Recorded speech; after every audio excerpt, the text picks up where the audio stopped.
দেখছেন জিটিভি রাতের সংবাদ।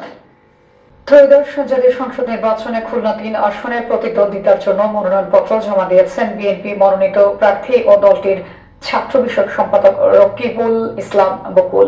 সোমবার খুলনা জেলা নির্বাচন কর্মকর্তার কাছে মনোনয়নপত্র জমা দেন তিনি।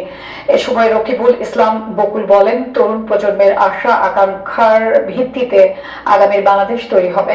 মানুষ তার পছন্দের ব্যক্তিকে ভোট প্রদান করুক, তাহলে গণতন্ত্রের স্বাধীন রূপ পূর্ণাঙ্গভাবে প্রতিষ্ঠা লাভ করবে।